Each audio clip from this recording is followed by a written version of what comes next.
Good morning and welcome to Peace Out, where we are all learning together to figure out how to peace out, right? I'm working on that this morning with a big storm coming in and preparing for the storm, but I'm going to talk about that a little bit in a minute. I hope you're having a great morning. Hope you're having a great week. Hope you're having a great 2024. We're almost, not quite, halfway through with January. That was pretty fast, wasn't it? That's good. Last year, I think January lasted like till March, right? So these next 4 days for us here in the central, and I know and even in Florida, it's going to be really, really cold. So I'm headed to the cave, and it's a good time to go to the cave, which I want to bring up real quick. My book 31 Days in Psalm 31. I put the link up to get the ebook on my Dove Star Ministry bookstores, but it's also available in print and or on Kindle on Amazon, and you can just type in that title and it'll come right up.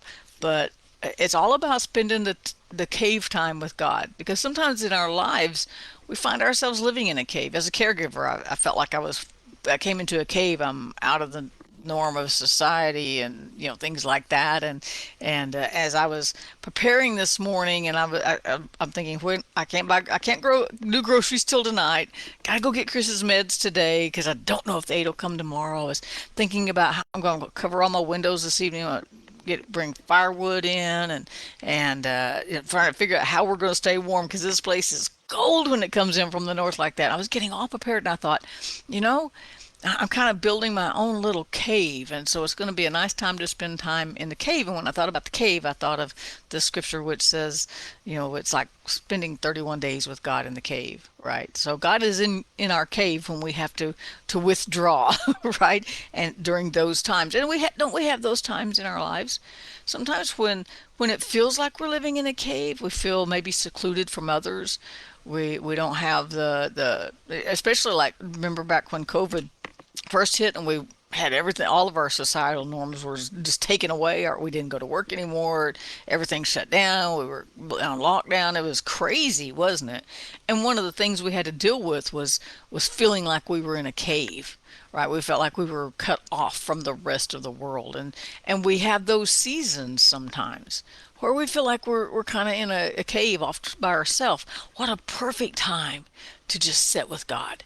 Now, emotionally, it's a hard time because we don't have our norms. Maybe we don't have the friends we're used to having around. Maybe we don't even have the food we are used to having around. Or maybe we're not going out as much, or things like that. And those cave times are really kind of, we draw that parallel to times when we just really feel alone, or maybe things feel dark in your life, or maybe you just feel secluded, or you just feel unimportant, or gosh, it just the cave we usually use just as more of an analogy of those times when we're just stuck in something, right? But I have good news, because we all go through those times where we feel like we're in a cave.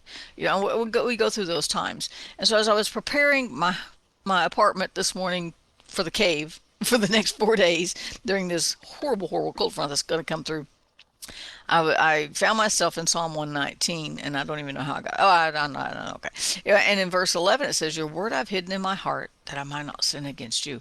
And I started thinking and putting that as preparing my apartment for the cave as a cave, and I was like, I'm preparing it. Isn't that what hiding His word in our heart does?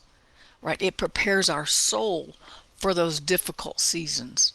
Hiding His word in our heart prepares us so that we have something to draw from when times get tough, when times don't go like we planned. Nobody planned a pandemic, and we didn't quite know what to do for a little while. It was really hard on all of us, and we spent time. There was a lot of grief that was maybe unexpressed because we didn't realize we were grieving our lost way of life, and we don't always label grief appropriately. But in those times of grief, those times of sadness, times where things just aren't the norm anymore, it's like going in that cave. It's like sometimes it's just more emotionally, sometimes it's more just personally, sometimes it's financially, sometimes it's who knows, right? There's all kinds of different things that we go through every single day, and we never know what a day is going to bring. Now, the good news is, I also read in Psalm 118 where it says that this is the day God made. So no matter what we face today, God still made this day, and He still put us right here. right here, right there, wherever we are. He put us in this day. He allowed us to see this day that he created. We're part of his plan for today. Isn't that an amazing thought? That I'm part of his plan for this day, for today. He made this day. And see, that's one of those scriptures we put aside in our hearts. We put, it says, your word we've hidden in our heart. And David goes on to say, so that I don't sin against you, because that was answering his question, how does a young man cleanse his way? But I also would like to just expand that a little bit and say, I hide his word in my heart so that when something comes, I got something to run to. If I'm not familiar with the scriptures, I'm going to be calling someone or grabbing a devotional or something, right? And trying to figure out, okay, how do I find comfort in this spot?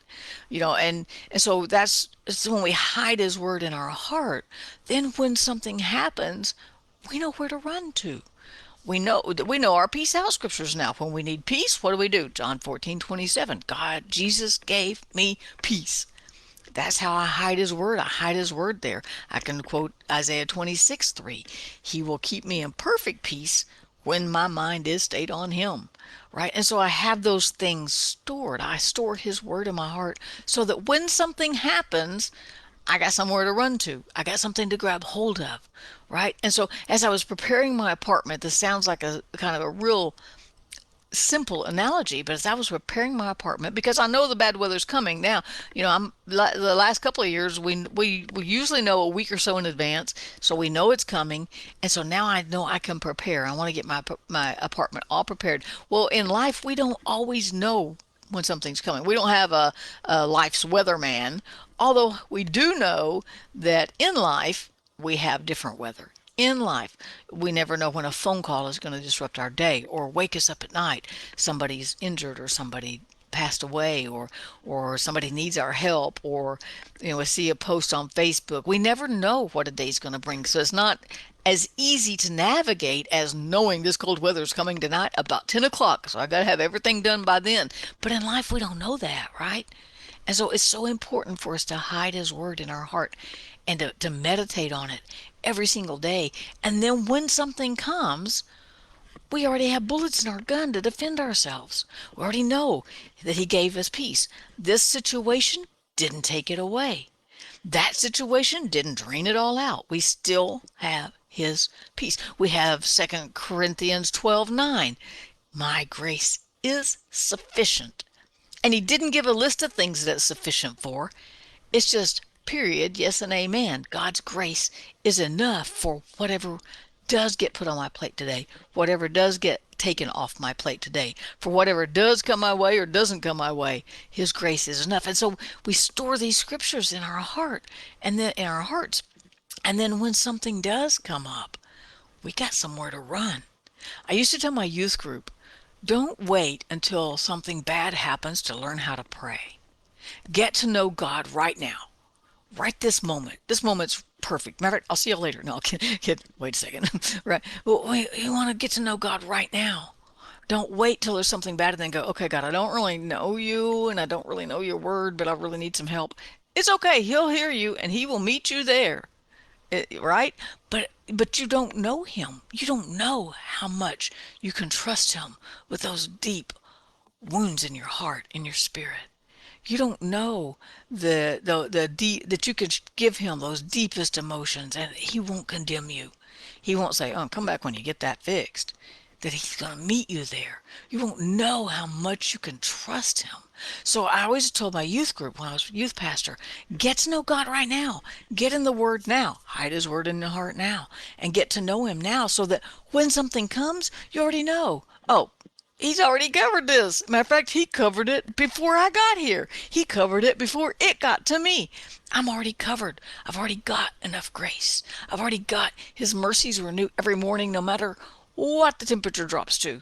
His mercies will still be new for us in the morning. We'll be sitting here in our long johns and my electric blanket, right? But his grace will still cover me. His mercies will still be new. His peace will still be here.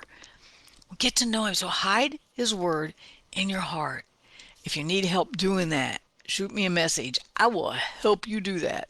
Matter of fact, I got all kinds of devotionals that can help you do that. 21 days, 31 days in Psalm 31. I got several. Right? Matter of fact, this one right now is being translated into Urdu and will soon be distributed around to Pakistani Christians here. That's our goal, is to finish that one this month.